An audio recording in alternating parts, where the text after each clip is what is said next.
Hey guys, welcome back to another interview here on Toned In Entertainment. Today I am joined by Kai Fayden, also known as The Glitch. How you doing today, sir? Doing pretty good. How about yourself? I'm doing good, man. We're here in Central Florida. We're at Ignite. The atmosphere is really energetic. Yeah. Can't wait to see. I mean, you got a match tonight. Can't wait to check you out. Yeah, I got Carlos Gabriel tonight, so yeah, I'm ready to take that boy down. Yeah. He and I have had a bunch of multi-man matches and tag matches, never one-on-one, so this will be a lot of fun. Nice. Okay. Now, you're not from Florida. Is that correct? No, I'm not. I actually moved to Indianapolis from Oklahoma, but I live in Indy now, so I flew down from there. Awesome. Yeah, no, I've been following you on Instagram, so we're going to put your Instagram link below so people can check him out on Instagram. And I saw you're from up north, and I saw that you just came down to Florida this week, and you just did like a childhood dream of yours yesterday. Yeah, I got to go to Disney World for the first time.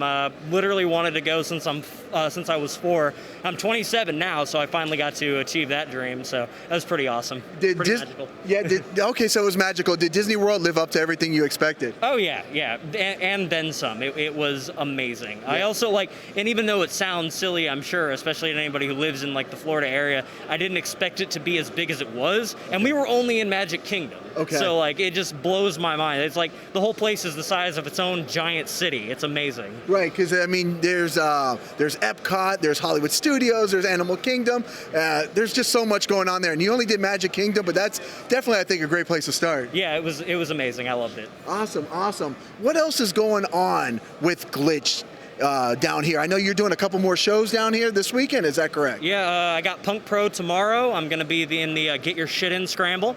Don't know if you can cuss on here, but it's YouTube. You can cuss. Let's do it. Cool. Is the Get Your Shit In Scramble at Punk Pro. Going to be in there with 5 other competitors, and yeah, I'm the one looking to take home the victory. Awesome. Now, what is the inspiration for the mask? Oh man, tons of things. Obviously, anonymous is a big one. I don't like showing my appearance anymore. I'm not comfortable showing my face.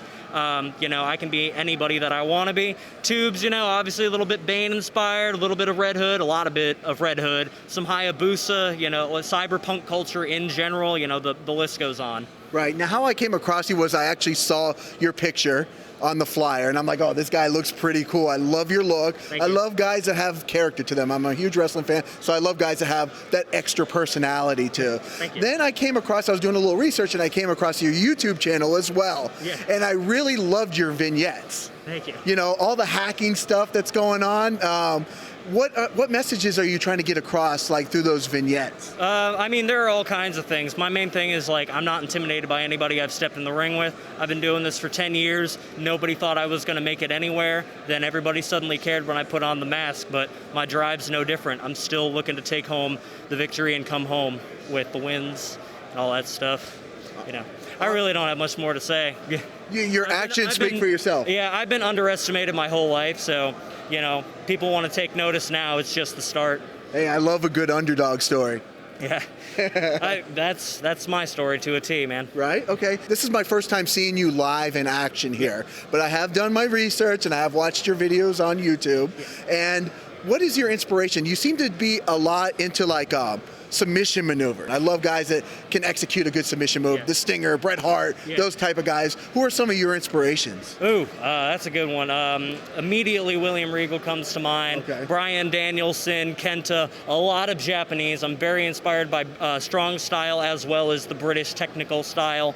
I also have a background in kickboxing and Brazilian Jiu-Jitsu, so that's where the idea of just going for submissions and taking advantage of strikes, those are the things I go into. I don't think, of wrestling matches as wrestling matches. I have fight experience, so I go in there with the idea that I'm going into a fight every time.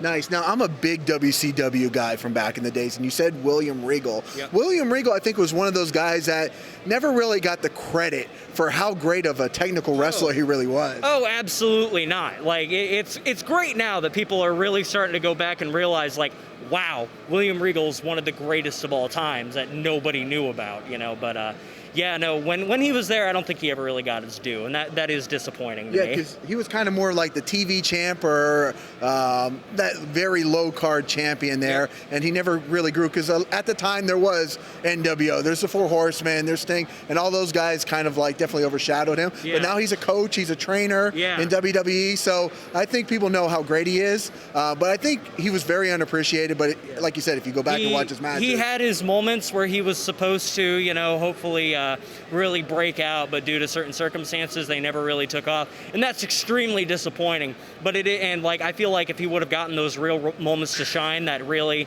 people would have realized then and there that he was one of the greats. But the fact that he's going to go in the Hall of Fame, he's one of the greatest of all time. The fact that though people at least know and appreciate him now, that's what matters, because and now he doesn't have to kill himself all the time. Man has like freaking metal plates in his neck. He doesn't have to do that anymore to be appreciated. So he's earned he's one of the best of all time, and he's earned his coaching position, and I idolize the man to death on a lot of different levels. Nice. Have you ever had the chance to meet William Regal? No, I want to. Not yet. Not yet?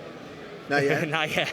Okay. Well, we were talking comics and, a lot of your influences for your mask. Do you have a favorite, comic book series of all time? Ooh, comic book series. That's a tough one. I love X-Men as a whole, but I wouldn't say that I really have a favorite series, although I do love the Age of Apocalypse series.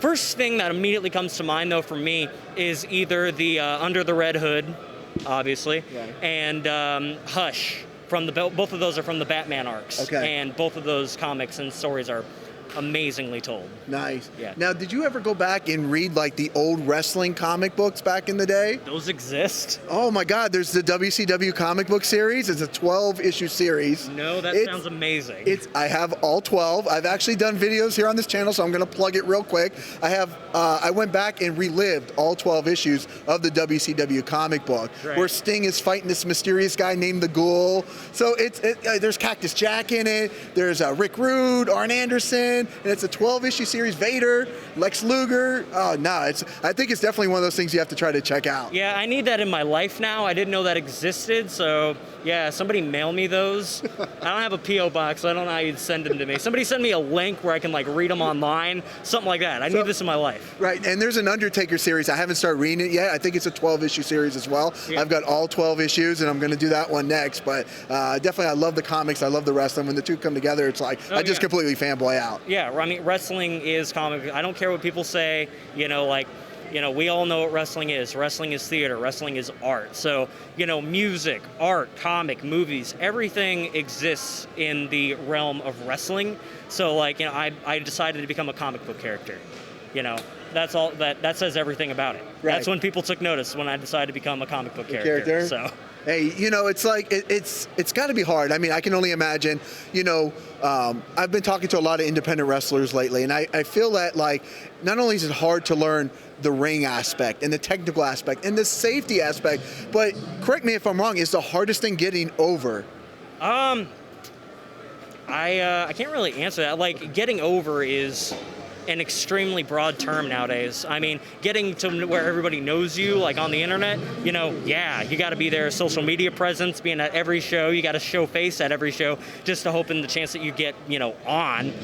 You got to constantly be putting out content so that people don't get bored. It's in that aspect, getting over is hard. Getting over with fans, I've never, I always feel like I'm able to connect to people pretty well, so I've never looked at it that way. But in terms of I guess, getting over and getting known are two different things. Getting known is hard. Getting over, in my opinion, is not. Is not. Okay, cool. And while we're here at Ignite, I'm a collector.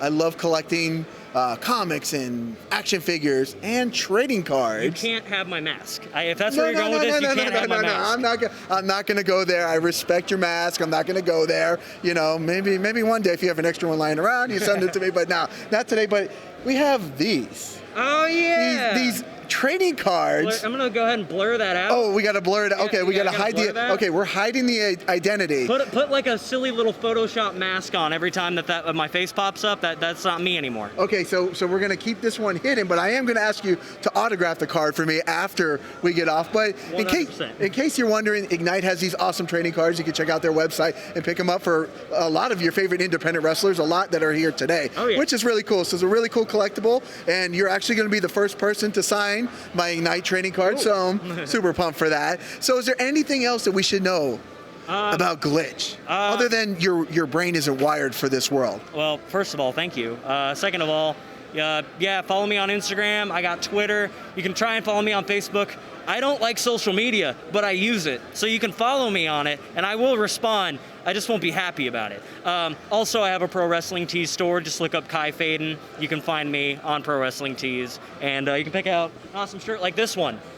Definitely, definitely. That's actually one of the things we chatted a couple days ago, and I asked you about the shirts, and I'm like, you got to start bringing some along so us fans can get a couple along the way. This one's a Pro Wrestling Tees exclusive. Hoping to have actual ones at shows very soon. But the show is, the shirt is pretty awesome, and the next time I told you that I order from Pro Wrestling Tees, I'm ordering myself a Glitch T-shirt because I love that T-shirt. It's so badass. I'm definitely getting one. Thank you. Invader Zim inspired. Love Invader Zim. Fun times. Awesome. All right, Glitch. Thank you so much for your time. Thank you. All right, guys, make sure you subscribe here to Tone In Entertainment for future videos. Subscribe to the channel. Do it. Go now. Do it now.